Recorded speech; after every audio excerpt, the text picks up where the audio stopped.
नमस्कार। आज की इस खास चर्चा में आपका स्वागत है। नमस्कार। हमारे पास आज कई दिलचस्प स्रोत हैं। भारत की चुनावी गहमागहमी से लेकर न्यूयॉर्क शहर में आर्थिक नीतियों के नए प्रयोगों तक। जी हाँ, और इसमें भारत, अमेरिका, चीन के बदलते रिश्ते और हमारे अपने देश में बैंकिंग सेक्टर की सेहत। और हाँ, वो पुराने पड़ चुके संपत्ति कानून भी, उन पर भी बात करेंगे। बिल्कुल, काफी कुछ है कवर करने के लिए। तो हमारा मकसद है इन सभी स्रोतों से सबसे जरूरी जानकारी और इनसाइट्स निकालना, कुछ दिलचस्प किस्सों और विश्लेषण के साथ। हाँ, कोशिश रहेगी कि इसे सरल और समझने लायक रखा जाए। तो चलिए शुरू करते हैं आज की ये पड़ताल। चलिए। शुरुआत करते हैं बिहार विधानसभा चुनाव के पहले चरण से। वहां से एक चौंकाने वाला आंकड़ा आया है। लगभग 64.69% मतदान हुआ है। जी हाँ, 64.69%। पिछले 4 चुनावों में इसी इलाके में ये मेरे ख्याल से 55-56% के आसपास ही रहता था। बिल्कुल, 55.4% से 55.85% के बीच। तो ये करीब 9% का उछाल है। ये चुनावी प्रक्रिया में किसी नई ऊर्जा का संकेत है क्या? हाँ, ये आंकड़ा वाकई ध्यान खींचने वाला है। और जैसा आपने कहा, लगभग 9% अंकों की बढ़त है। अब देखिए, सत्ताधारी गठबंधन तो इसे अपनी कल्याणकारी योजनाओं की सफलता बता रहा है। उनका कहना है कि ये सरकार के पक्ष में माहौल है। और विपक्ष? वहीं विपक्ष कह रहा है कि नहीं, ये सरकार के खिलाफ लहर है और लोग बदलाव चाहते हैं। तो मतलब दोनों तरफ से अपने अपने दावे हैं। बिल्कुल, लेकिन सिर्फ मतदान प्रतिशत बढ़ने से कोई पक्का नतीजा निकालना, वो थोड़ी जल्दबाजी होगी। अच्छा, ऐसा क्यों? देखिए, पहले के जो अकादमिक अध्ययन हुए हैं, उनसे पता चला है कि विधानसभा चुनावों में ज्यादा वोटिंग और सरकार समर्थक या विरोधी लहर के बीच कोई बहुत सीधा सीधा मजबूत संबंध नहीं मिलता हमेशा। अच्छा, मतलब सिर्फ नंबर देखकर कहानी पूरी नहीं होती। बिल्कुल नहीं। अगर मान दीजिए हमें महिलाओं या युवाओं के वोटिंग का अलग अलग डेटा मिलता, तो शायद तस्वीर थोड़ी और साफ होती। जैसे क्या महिलाओं ने ज्यादा वोट नीतीश कुमार के कैश ट्रांसफर स्कीम की वजह से दिए, या फिर क्या युवाओं ने बेरोजगारी और पलायन जैसे मुद्दों पर बदलाव के लिए ज्यादा वोट डाले। ये दिलचस्प होता। हाँ, पर चुनाव आयोग यानी ईसीआई ने अभी तक ऐसा कोई लिंग आधारित डेटा जारी नहीं किया है। तो फिलहाल ये सब अंदाजे ही हैं। और इस सब के बीच एक चीज की काफी चर्चा रही, स्पेशल इंटेंसिव रिवीजन यानी एसआईआर प्रक्रिया। इसका भी इस बढ़े हुए मतदान से कोई लेना देना है? हाँ, ऐसा लगता तो है। मतलब एसआईआर प्रक्रिया के इर्द गिर्द जो माहौल बना, जो चर्चा हुई, उसने जरूर एक भूमिका निभाई है। कैसे? देखिए, विपक्ष ने वोटर अधिकार यात्रा निकाली, मतदाता सूची के मुद्दों पर लगातार बात की, प्रेस में भी काफी कवरेज मिली। हाँ, सुना था इसके बारे में। तो इससे लोगों में अपनी वोट के अधिकार को लेकर एक तरह की जागरूकता बढ़ी। असल में बिहार के पहले चरण के मतदान से ठीक एक दिन पहले ही लोकसभा में विपक्ष के नेता राहुल गांधी ने हरियाणा में वोटर लिस्ट में गड़बड़ी का मुद्दा उठाया था। ओह अच्छा। तो ये सब बातें कहीं ना कहीं लोगों के जहन में थीं। शायद इसने भी लोगों को वोट डालने के लिए प्रेरित किया हो। तो ये एसआईआर जिसके बारे में इतनी बात हो रही है, आखिर है क्या? और ये 21 साल बाद अब क्यों हो रही है? ये तो काफी लंबा गैप है। हाँ, 21 साल, सही कहा आपने। एसआईआर का मतलब है मतदाता सूची का खास और गहन पुनरीक्षण, स्पेशल इंटेंसिव रिवीजन। ये मूलतः आप कह सकते हैं कि लिस्ट को साफ सुथरा और अपडेट करने का एक बड़ा अभियान है। वोटर लिस्ट में जो गड़बड़ियां हैं, जैसे डुप्लीकेट नाम या जो लोग अब नहीं रहे या कहीं और शिफ्ट हो गए, उनके नाम हटाना और नए वोटर्स को जोड़ना। ठीक है। और हाँ, भारत के 75 साल के चुनावी इतिहास में ये सिर्फ 9वीं बार हो रहा है, और पिछली बार से 21 साल बाद। 9वीं बार? हाँ, 75 सालों में। शासित प्रदेशों में शुरू करने का आदेश दिया है। तमिलनाडु, पश्चिम बंगाल, केरल, यूपी, एमपी, राजस्थान, छत्तीसगढ़, गोवा, गुजरात और अंडमान, लक्षद्वीप, पुडुचेरी। मतलब ये एक राष्ट्रव्यापी कवायद है? बिल्कुल, एक चरणबद्ध तरीके से 4 नवंबर 2025 से शुरू हुआ है और अंतिम सूची फरवरी 2026 तक आएगी। 21 साल का गैप, तो जाहिर है चुनौतियां भी होंगी इसमें। बिल्कुल होंगी। आप पैमाना देखिए, करीब 51 करोड़ मतदाता इसमें शामिल होंगे। ये देश के कुल वोटरों के आधे से भी ज्यादा हैं। बाप रे, 51 करोड़। हाँ, और इसके लिए लाखों मतदान केंद्र, उतने ही बूथ लेवल अधिकारी यानी बीएलओ लगेंगे। पार्टियों के भी लाखों बूथ लेवल एजेंट शामिल होंगे। और राज्यों का रवैया कैसा है? मिला जुला है। कुछ राज्य सरकारें जैसे तमिलनाडु और केरल इसे लेकर बहुत उत्साहित नहीं दिख रही। पश्चिम बंगाल में स्थिति थोड़ी ज्यादा टकराव वाली रही है, खासकर सीमावर्ती इलाकों में। जहां नागरिकता वाला मुद्दा भी है। हाँ, और उत्तर प्रदेश जैसा बड़ा राज्य, 15 करोड़ से ज्यादा वोटर, वहां अपनी सामाजिक जटिलताएं हैं, तो ये प्रक्रिया आसान नहीं होने वाली। लेकिन क्या बिहार के अनुभव से कुछ सीखा गया है? ईसीआई ने कुछ बदलाव किए हैं इसे थोड़ा आसान या मतदाता फ्रेंडली बनाने के लिए? हाँ, ऐसा लगता है। बिहार के अनुभव के बाद ईसीआई ने कुछ जरूरी सुधार किए हैं। एक बड़ी बात यह है कि ईसीआई ने साफ कहा है कि जब बीएलओ घर घर जाकर जानकारी जुटाएंगे, उस दौरान वोटरों से कोई दस्तावेज नहीं मांगा जाएगा। अच्छा, ये तो बड़ी राहत की बात है आम लोगों के लिए। हाँ, क्योंकि अक्सर डॉक्यूमेंट का नाम सुनते ही कई लोग घबरा जाते हैं या परेशान हो जाते हैं। फॉर्म्स को भी सरल और पहले से भरा हुआ रखने की कोशिश है। और अगर किसी का नाम कटने की नौबत आती है तो सिर्फ उन्हीं वोटरों को सूचना दी जाएगी जिनके नाम पिछड़ी सूची से मेल नहीं खाते, और उन्हें रजिस्ट्रेशन ऑफिसर के सामने अपनी बात रखने का पूरा मौका मिलेगा। ठीक है। और बीएलओ हर वोटर के घर 3 बार जाएंगे। ये भी एक तरह से भरोसा जगाने वाला कदम है। वो पुराने फॉर्म 6, 7, 8 वैसे ही रहेंगे। मतलब कोशिश यही है कि लिस्ट भी साफ हो जाए और किसी असली वोटर का नाम न कट जाए। बिल्कुल। सुप्रीम कोर्ट ने भी यही चिंता जताई थी कि किसी का मताधिकार छिनना नहीं चाहिए। ईसीआई का कहना है कि ज्यादातर नाम कटने की वजह मृत्यु, वोटर का कहीं और चले जाना या डुप्लीकेट नाम होना होगा। नए वोटरों को जोड़ने पर भी जोर है। बीएलओ को खाली फॉर्म 6 रखने को भी कहा गया है। तो मूल रूप से ये एक जरूरी सफाई अभियान है। अब यह बहस का मुद्दा नहीं रहा, बल्कि हकीकत है। राजनीतिक दल भी अब सारो रोको वाली बात से आगे बढ़कर इसमें शामिल हो रहे हैं, भले ही वैचारिक विरोध जताते रहें। चलिए, अब चुनावी मैदान से निकलकर जरा अर्थव्यवस्था की दुनिया में चलते हैं। न्यूयॉर्क शहर के नए मेयर ज़ोहरान मामदानी काफी चर्चा में हैं। हाँ, उनके कुछ बड़े कल्याणकारी वादे हैं। मुफ्त बसें, किराया फ्रीज, सबके लिए बच्चों की देखभाल। ये सब सुनकर सवाल उठता है कि ऐसी अर्थव्यवस्थाओं में जो काफी हद तक बाजार पर निर्भर है, इस तरह की कल्याणकारी नीतियां कितनी टिकाऊ हो सकती हैं?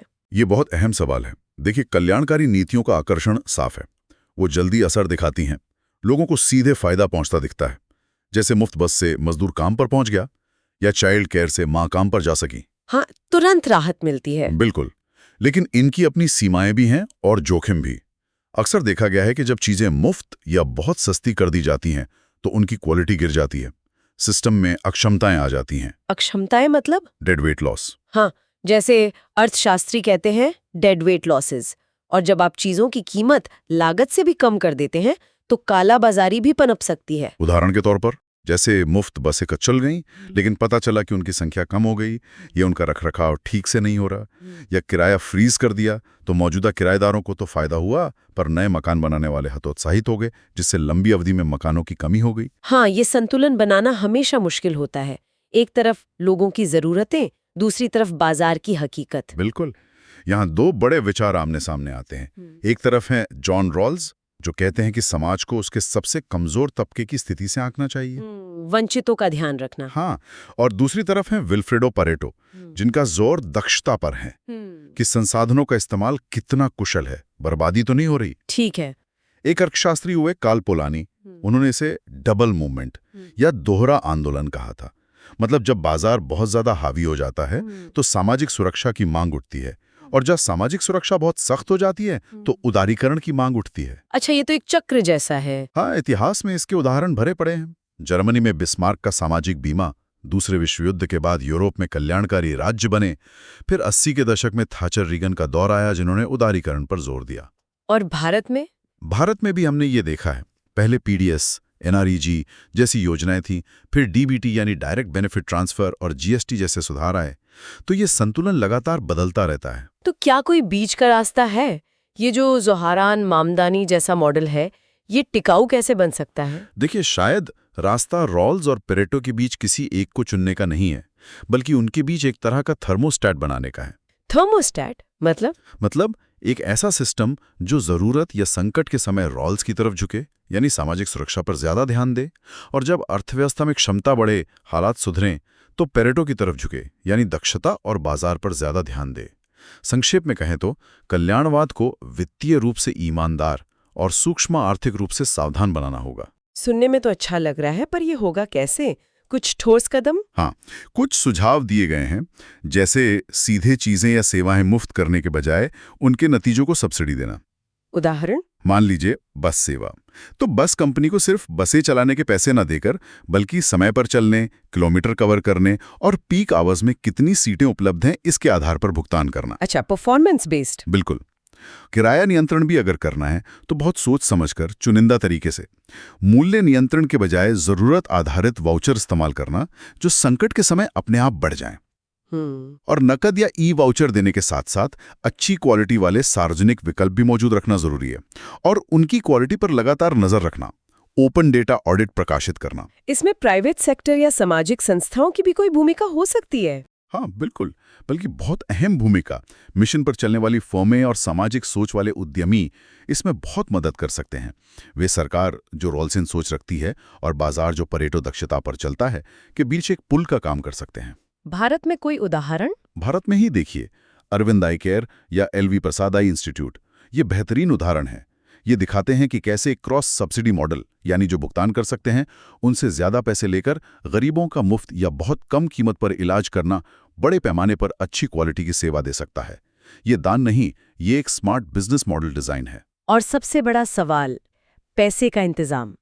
कल्याणकारी योजनाएं अक्सर बहुत महंगी होती हैं। बिल्कुल, यही दूसरा सबसे जरूरी स्तंभ है, वित्तीय ईमानदारी।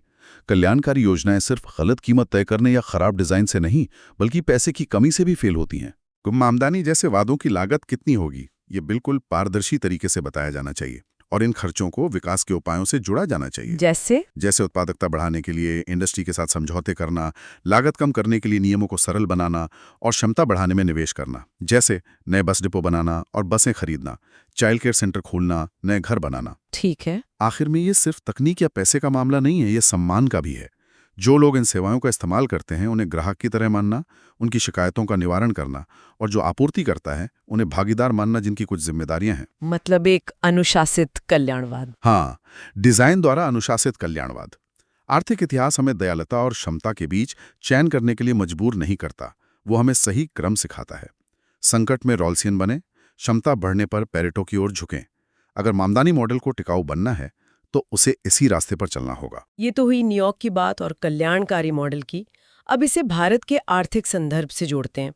विश्व बैंक ने हाल में कहा कि भारत को अगर 2047 तक $30 ट्रिलियन की अर्थव्यवस्था बनना है तो वित्तीय क्षेत्र में और सुधारों की जरूरत है ताकि प्राइवेट पूंजी आ सके।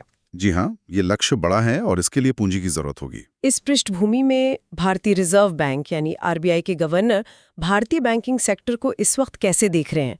क्या बैंक इस लक्ष्य के लिए तैयार है? आरबीआई गवर्नर संजय मल्होत्रा के हालिया बयानों को देखें तो उनके मुताबिक भारतीय बैंक आज एक दशक पहले के मुकाबले कई ज्यादा मजबूत और परिपक्व स्थिति में है। अच्छा, किस आधार पे कह रहे हैं वो ये? इसका श्रेय वो पिछले कुछ सालों में उठाए गए रेगुलेटरी कदमों को देते हैं।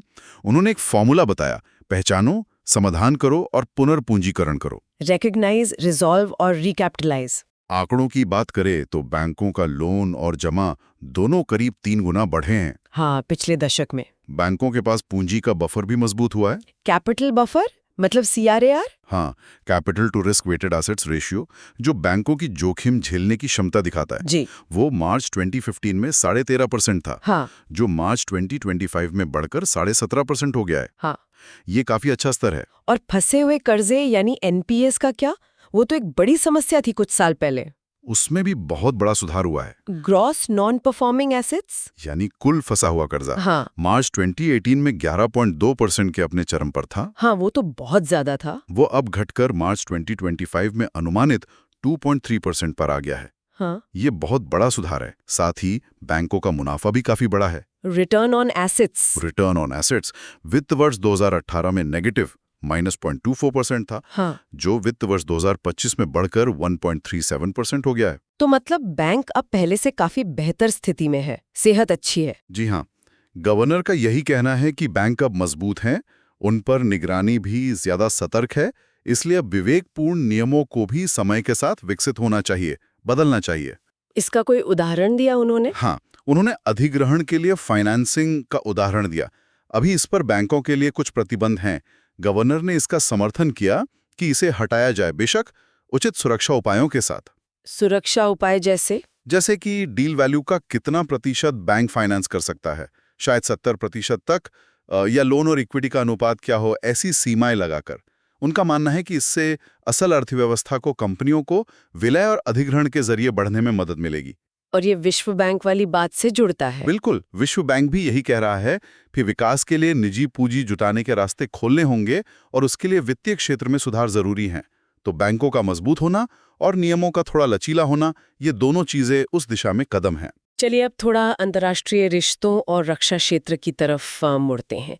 अमेरिका के पूर्व राष्ट्रपति डोनाल्ड ट्रंप ने अगले साल भारत आने की संभावना जताई है। हाँ, ऐसी खबरें आई हैं। और उन्होंने प्रधानमंत्री मोदी को महान व्यक्ति और दोस्त बताया है। साथ ही उन्होंने अपना वो पुराना दावा फिर से दोहराया कि उन्होंने व्यापार के जरिए भारत पाकिस्तान के बीच लड़ाई रोकी थी। इसमें 8 विमान गिराने का जिक्र भी था। हाँ, ये दावा उन्होंने पहले भी किया है। भारत तो हमेशा तीसरे पक्ष की मध्यस्थता से इनकार करता रहा है। इस दावे के पीछे ये व्यापार वाला एंगल क्या था असल में, टैरिफ वाला? हाँ, देखिए, व्यापार का संदर्भ ये है कि ट्रंप प्रशासन ने कई भारतीय सामानों पर भारी टैरिफ लगाए थे, कुछ पर 50% तक। ओहो। और इसमें भारत द्वारा रूसी तेल खरीदने पर 25% का अतिरिक्त शुल्क भी शामिल था, ऐसा कहा गया था। भारत ने तब इसे अनुचित, अन्यायपूर्ण और अनुचित बताया था।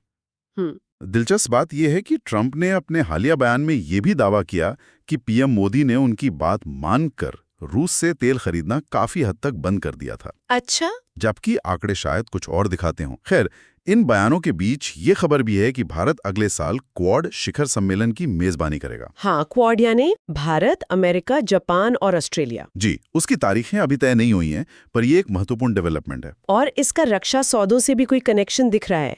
हिंदुस्तान एरोनॉटिक्स लिमिटेड यानी HAL और GE एरोस्पेस के बीच कोई बड़ी डील हुई है, सुनने में आया है। हाँ, ये एक बड़ी और महत्वपूर्ण डील है।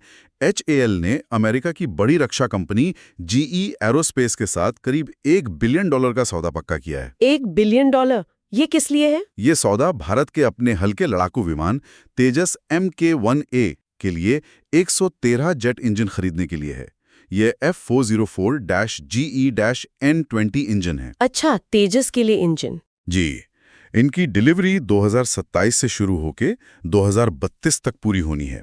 और जैसा आपने कहा, ये इसलिए भी अहम है क्योंकि ये सौदा उन व्यापारिक तनावों और टैरिफ की बातों के बावजूद हुआ है। हाँ, ये दिलचस्प है। और ये रक्षा मंत्रालय द्वारा हाल ही में 97 और तेजस MK-1A विमान खरीदने की मंजूरी के बाद हुआ है, जिसकी लागत करीब 62,370 करोड़ रुपए थी।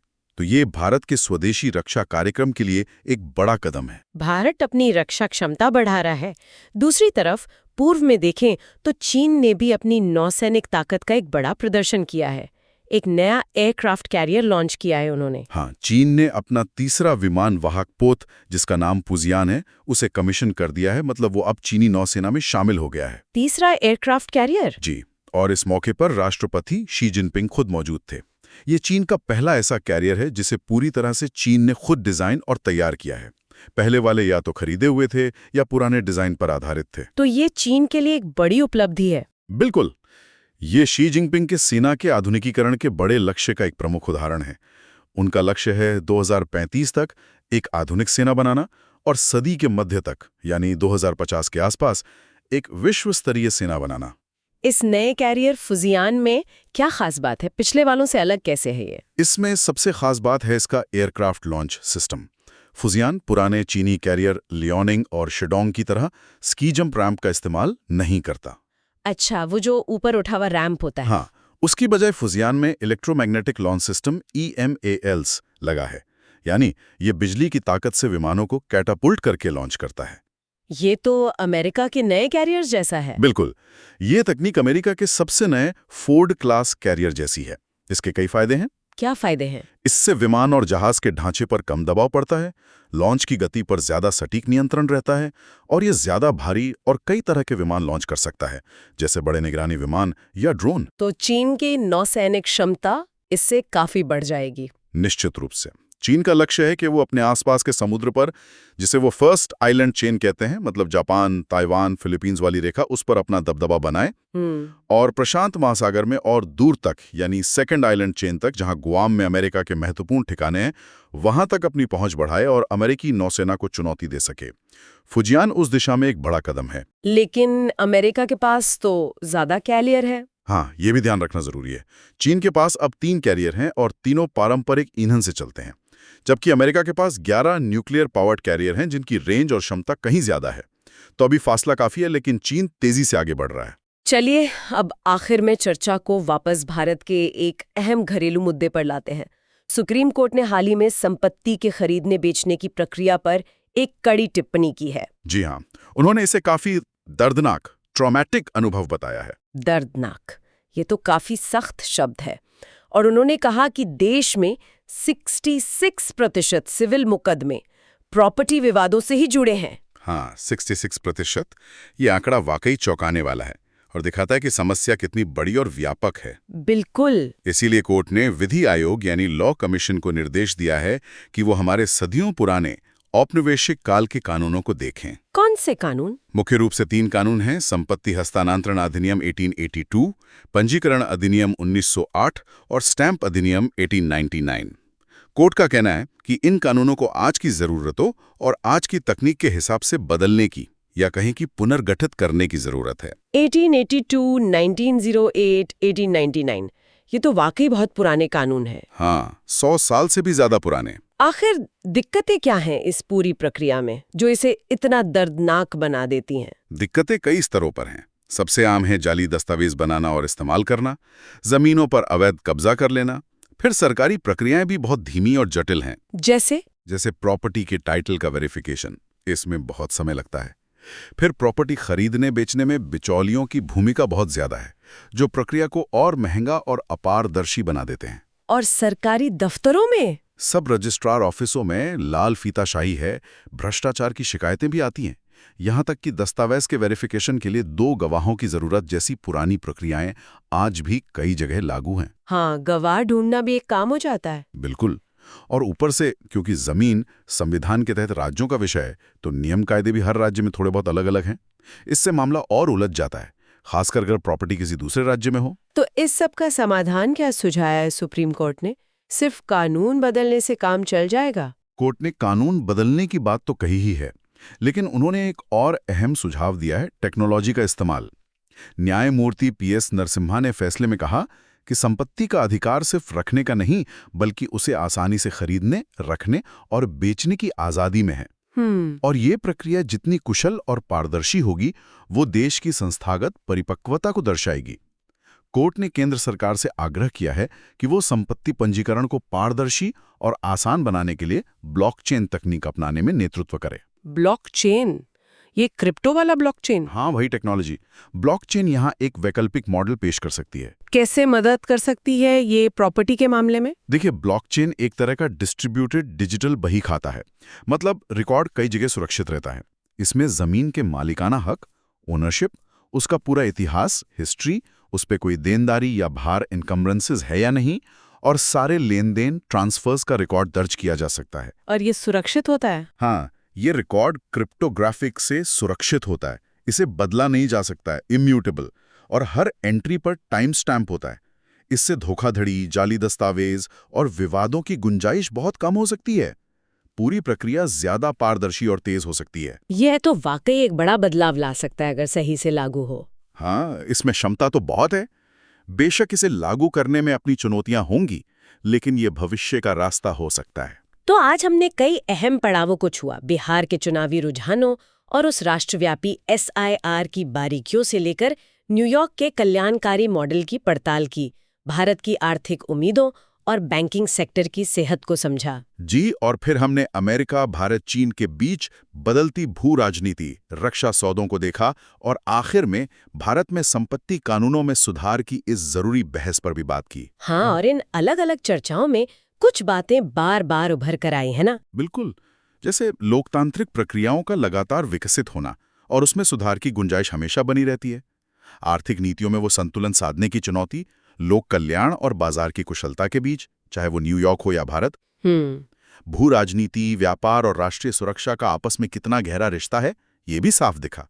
और घरेलू स्तर पर पुरानी व्यवस्थाओं और कानूनों को आधुनिक बनाने पर बढ़ता जोर, खासकर टेक्नोलॉजी की मदद से। हाँ, टेक्नोलॉजी का जिक्र बार बार आया, SIR में भी, बैंकिंग में भी और अब संपत्ति कानूनों में भी। जी। तो जाते जाते एक सवाल शायद सोचने के लिए छोड़ सकते हैं। हम देख रहे हैं कि टेक्नोलॉजी पर जोर बढ़ रहा है, चाहे वो संपत्ति के लिए ब्लॉकचेन हो या SIR जैसी बड़ी प्रक्रियाओं का प्रबंधन हो।